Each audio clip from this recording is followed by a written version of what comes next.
Iitil ka na! Kaway! Ayaw nga! Gago! Oh my God! Si Buyungas. Oh.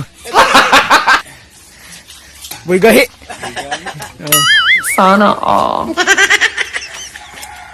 Kinis pa sa kalbo, oh.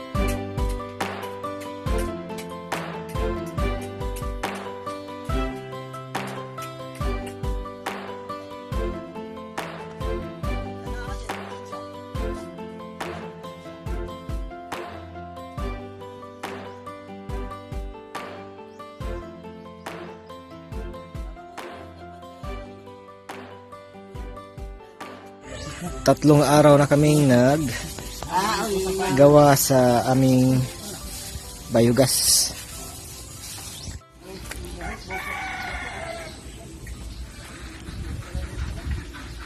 So, kaunti na lang ang kulang.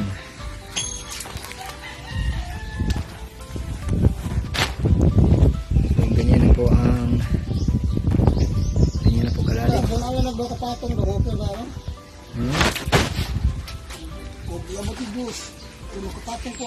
Tulog ka patong.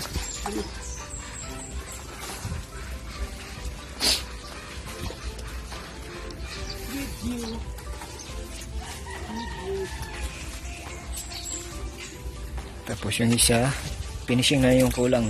Yung isa. Ayos.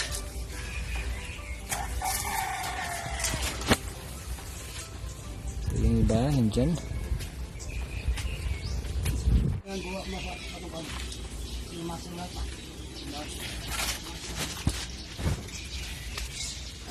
So yan po yung PVC, yan po ang entrance po ng ng dumi ng baboy diyan. Tapos may exit tayo pag mapuno na yung tangke. So may isa dito. So bagsak doon sa sapa. Yay. So yung isa ito.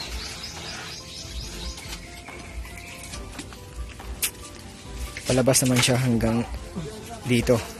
Papuntang kabilang box.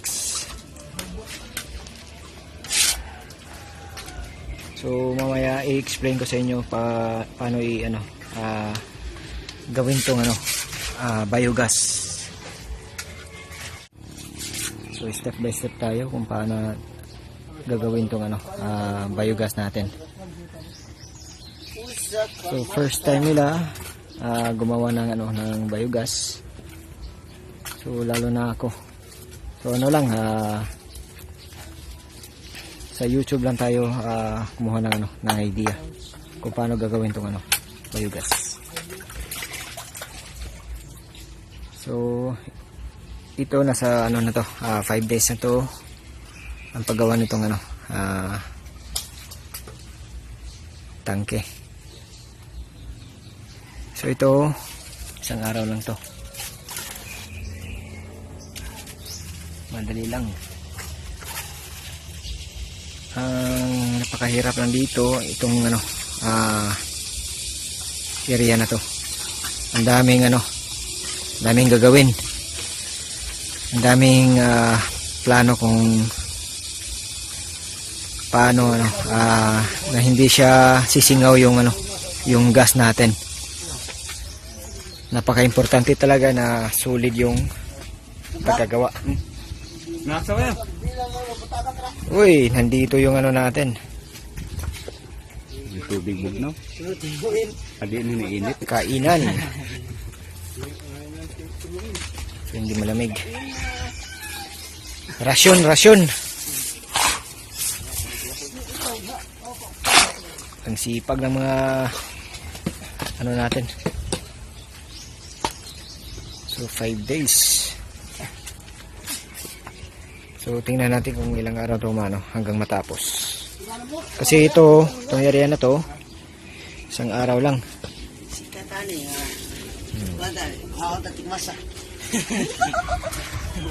Grabe talaga, ang dami ng tubig dito sa So hindi pa natapos, may laman na. Ano lang to, tubig nature. So yan talaga ang paggawa. Dapat solid. Pag nakasingaw yung gas, so malaking problema. So dapat pulido ang pagtrabaho. So ang paggawa nito, mga pila ka halublang kada tiyo. Ana sodo eh.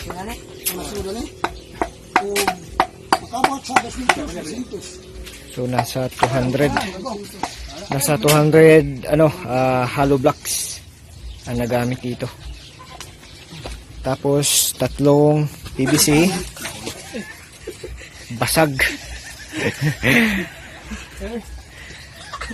So ang yung size ng natin 4.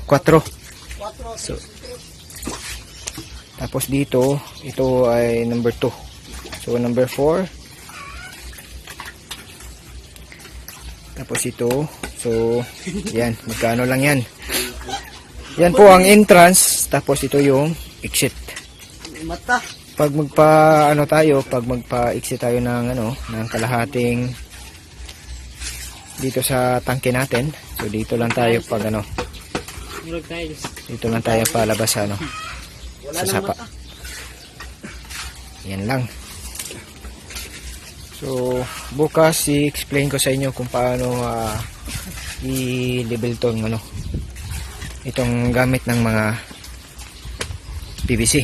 Napaka-importante talaga para magkaroon tayo ng ng maraming gas sa loob ng tangke natin. So last 2. So isa na lang ang kulang dito para full na yung yung pile. Ando Tomas, kuha sa mindset ba? Ako hindi ko mindset. Kita sa abrad mo kay tingnan lagi yun. Uy, garo ka na. Ay di pa kada gurun. Para bari na wala ko din. Gini mo. Yan. So natapos na rin yung isang gilid. So dito naman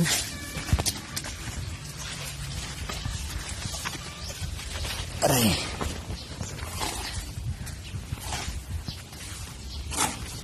So ganito na yung mukha sa sa pinakamay na tangke. Solid. So naging ganyan yung resulta ko. So pagtapos ng finishing sa loob, so takpan natin ng semento.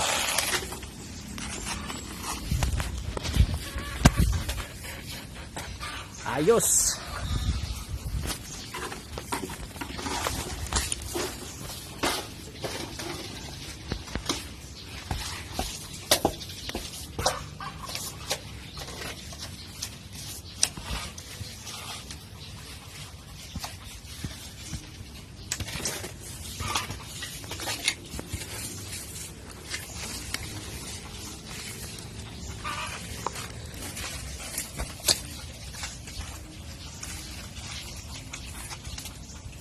Pila na kaadlaw ron, no? Unong kaadlaw? So, 6 days.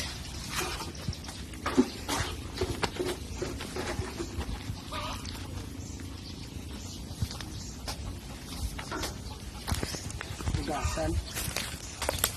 So, ganyan po ang mukha ng ano namin, biogas.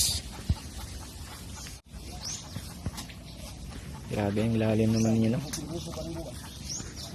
Hinala. Lubat.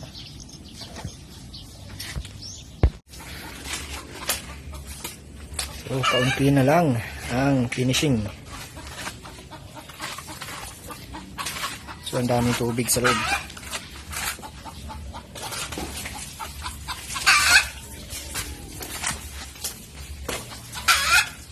So, yung masa natin may halong ano, ang tawag Sahara. Para madikit yung pag kinis dito sa ano natin, hollow block.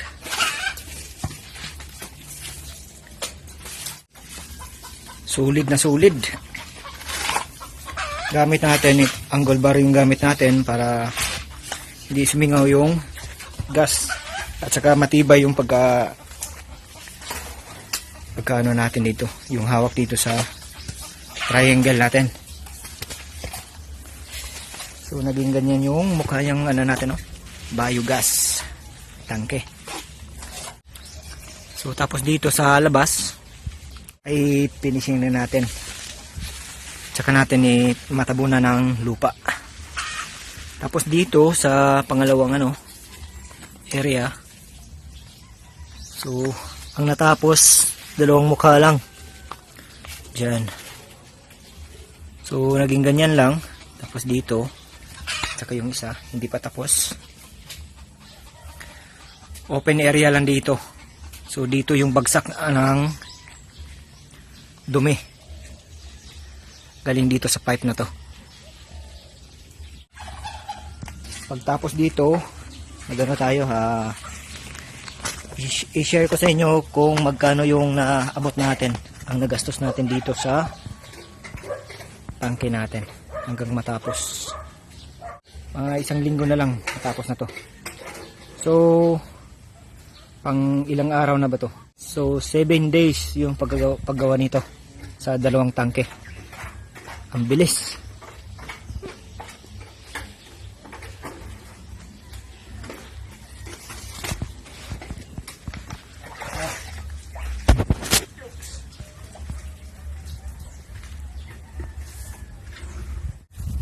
Ayos mga ka-idol.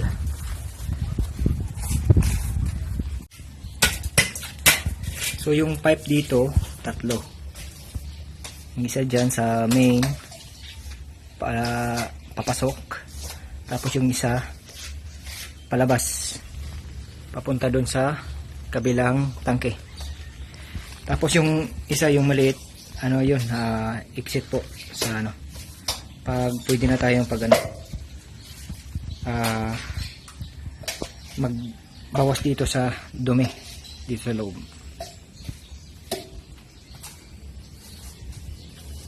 So nandyan yung babuyan namin yan sa loob. So medyo malayo-layo yung pagkaano namin pag lagay namin dito sa tangke. So yan, kumustahin natin ng ating tangke.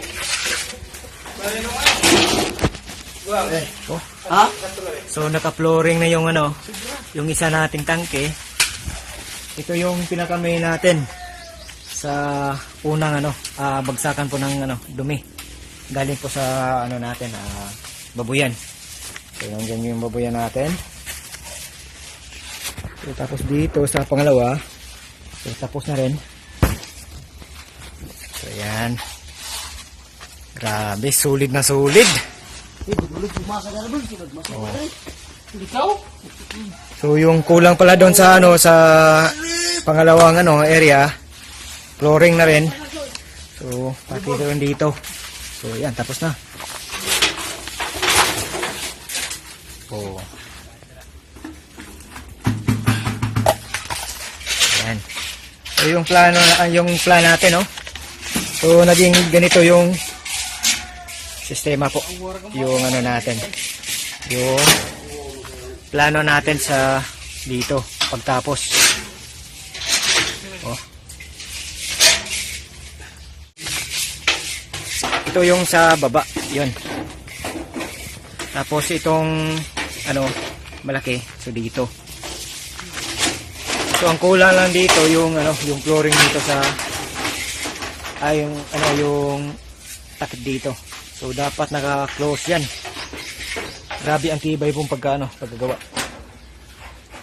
So lalo na pag matakpan natin ng ano ng semento. Ito, bubong. Yan din ang ano purpose na hindi makasingaw yung ano, yung gas dito sa taas. Magkaya pa tayo dito. Mag-finishing ta dire sa kilo nun ani. Pirando, ano sa niya? Kanindo ha. Ay, tuyo ba, tuyo. Wala na pala. Oh, tos. Nagpalit na yung siminto. Dito mo. Ayan. Naging ganito na yung Tingnan mo na to. ano natin. Gising lang. Oh. Kulang na lang dito ang pagbuhos ng mga ano ng semento. So dapat makapal yung pagka ano dito buhos. So ayan na. Yung blue pipe natin. Ayaw mo yan yanin. So nakabili na tayo ng 4. So naging ganyan yung sistema sa ano barrel.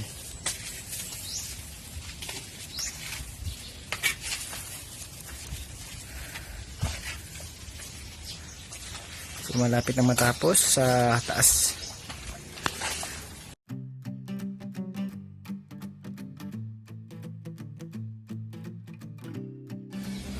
So ganyan kahaba ang distansya po niya sa ano sa loob. Tapos diyan natin ilagay yung ano L. Yung L natin ito.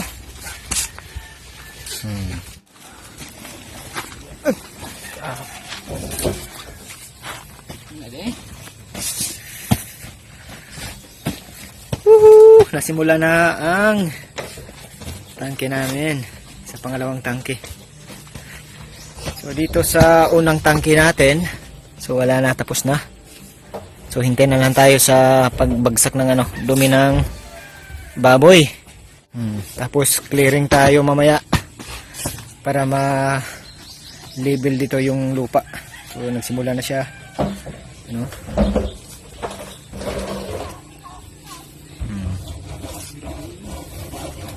Napaka ano talaga pagtrabaho dito sa 4 na ano baril.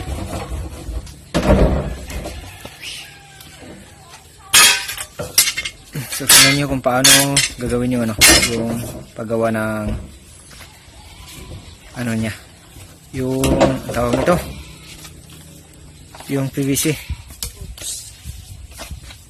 Yan, dapat hindi makasingaw yung gas.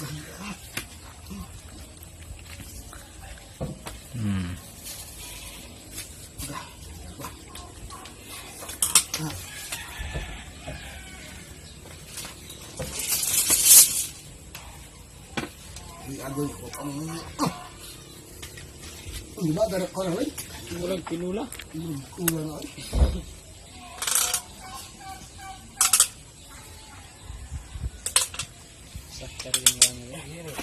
So tapos na yung pangalawa. So ang kulang na lang yung ano dito, magka ano yung dalawang tangke. So ayos. So tapos na yung 4 na barrel. So naging ganito na yung ano sistema.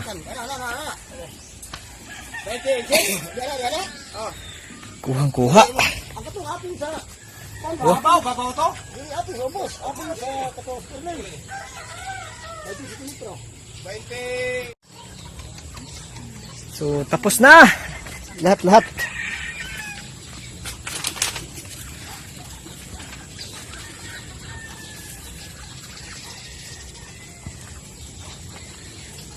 Ayos na guys. Ayos na. So, ang kulang na lang dito kung effective ba yung ano, kung may gas ba talaga. So, hintay pa tayo ng mga ilang linggo para ano, kung may gas tayo dito sa ano natin, sa tangke. Pag mangata siya, so may gas. So, ayun, sa wakas natapos na rin yung biogas. So, ayan, kumpleto na sa ano, lahat. Yung pipe natin. Daanan po ng gas. So, dyan yung triangle natin papuntang dito sa ano, sa barrel. 4 na barrel. So, ayan, ayan na po yung hitsura. So, ito yung ano natin, itong pipe na to. So, nanggaling po sa ilalim po ng ano, ng triangle natin. So, pag napuno na yung ano, yung triangle, palabas yan dito, papuntang pangalawang ano, tangke. Diyan. Bagsak diyan sa ano, para hindi makasingaw yung gas sa 4 na ano, sa 4 na barrel. So, tara, punta tayo dito sa unang tangke. Dito na yung sistema po. Dapat sarado at matibay yung ano, pagka gawa. Ganyan. So, yung view. Yung ganyan po ang sistema natin.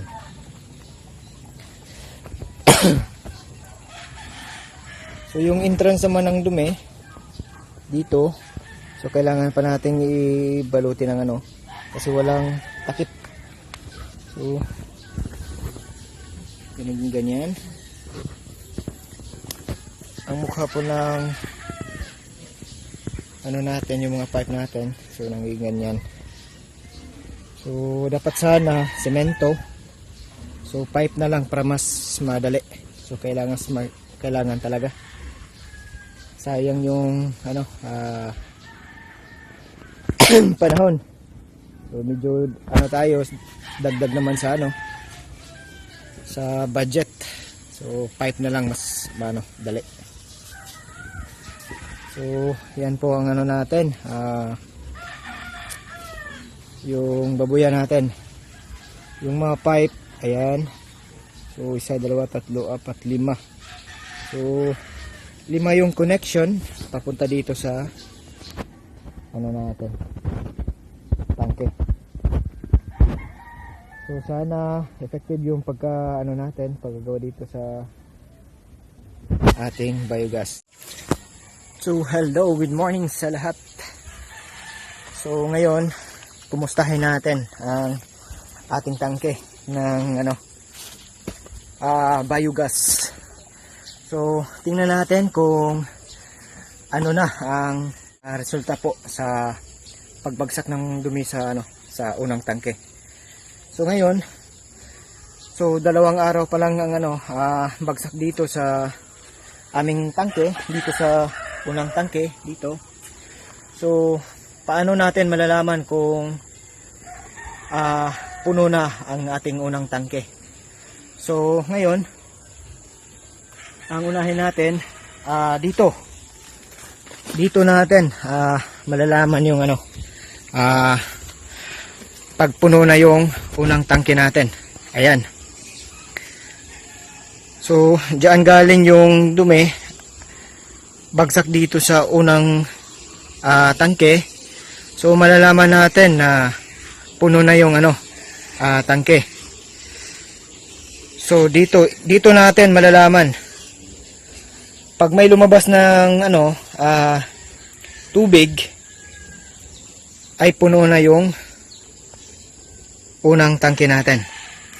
So ngayon, ang natin, sinarado ko yung pangalawang tangke. So bakit sinarado ko? Kasi wala pa tong laman ito. Pag nabuksan natin to, so walang kwenta yung pagbigay ng gas dito papunta dito sa natin, sa 4 na barrel.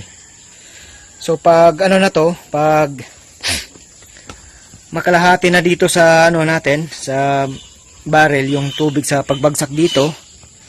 So dito sa pagbagsak dito, pag puno na, so diyan natin buksan na ang ayan, yung faucet na yan. So buksan natin, so ayan, sarado yan. Pati yung ito sa gitna. So dito natin sinarado ko to. So dito tayo kukuha ng ng gas. Dito natin i-connect yung yung hose natin papuntang bahay namin. So sinarado ko para hindi makasingaw yung kasi wala pa tong hose na nilagay. So sarado muna to. At saka yun, sarado para makaipon yung yung gas dito. So itan bukas. So hinayaan ko lang yung bukas kasi dito sarado naman. So walang exit po talaga yung yung gas natin. So dalawang araw na pag pagbagsak dito sa dumi papunta sa sa unang tangke natin. So ayan po yung babuyan namin. So medyo hindi maganda. So okay lang 'yon, basta importante. So niunti-unti lang namin na na ni-renovate para maganda namang yung tingnan. So nang dahil po sa sa dito. So inuuna namin yung yung tangke para tuloy-tuloy na yung pag magpaganda tayo sa sa area natin. So ayan po ang natin project. So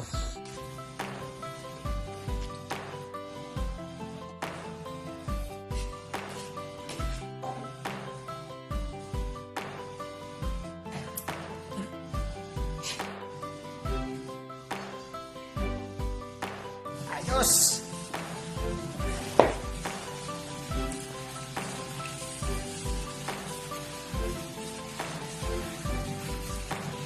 Natin. So manood na lang po kayo kung kakayanin ba tong hanggang maluto.